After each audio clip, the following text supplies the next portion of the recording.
आचार्य भगवान कहते हैं यदि भाव को और भाव को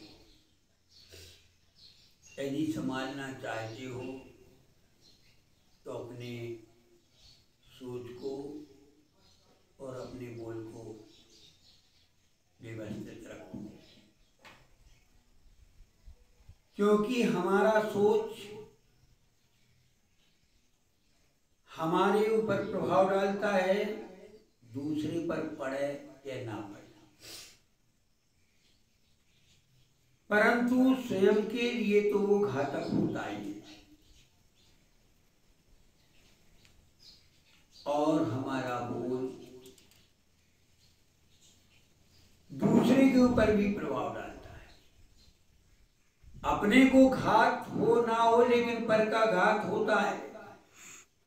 इसलिए बोलते समय और सोचते समय बड़ी सावधानी रखो।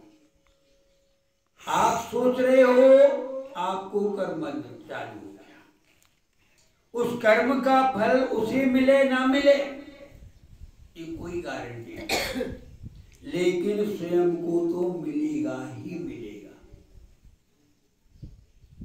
और जो हम बोल रहे हैं उसका प्रभाव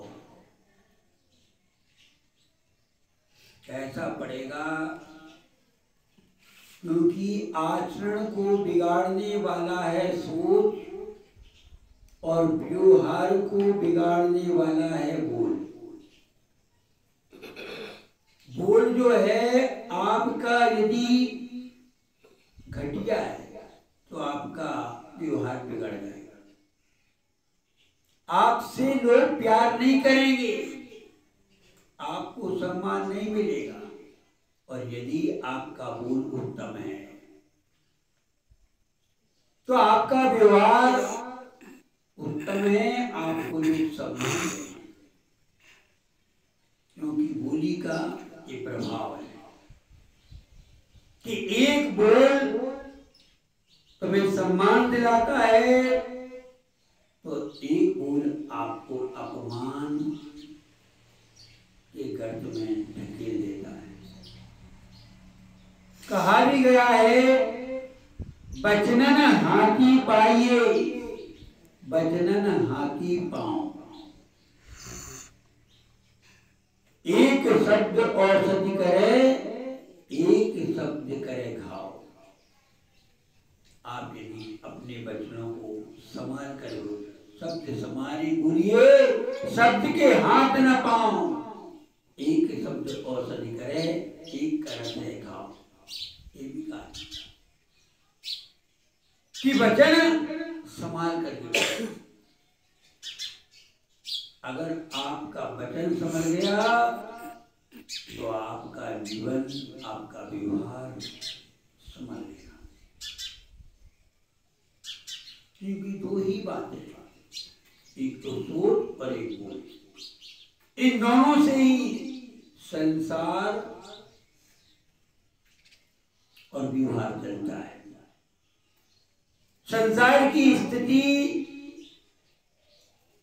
हमारी भाव, हमारी पर्याय ये सोच के ऊपर है, विचार के ऊपर है, और हमारा आपका व्यवहार जो है वो बोल के ऊपर है।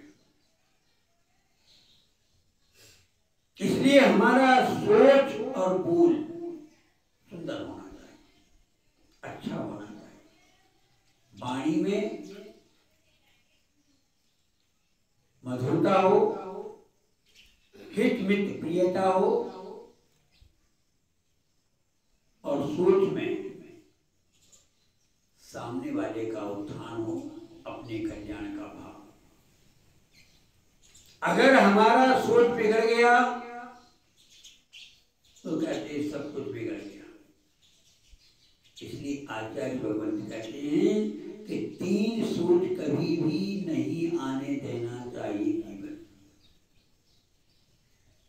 तीन तरह के सोच को कभी भी अपने दिमाग में प्रवेश मत करने देना। पहला सोच है परस्त्री। परस्त्री के संबंध में कोई सोच नहीं आना चाहिए। अगर आ गया तो आपका जीवन धूमिल हो जाएगा। रावण के अंदर परस्त्री का सोच आया, उसका जीवन बर्बाद हो। उसके बाद 18,000 रानियां थी। रानियां रखने से, स्त्री रखने से बाधा नहीं है, लेकिन परस्त्री की सोच को दिमाग में आ जाने पर बाधा है। पर धन, आप कितना धन रखिए इसका कोई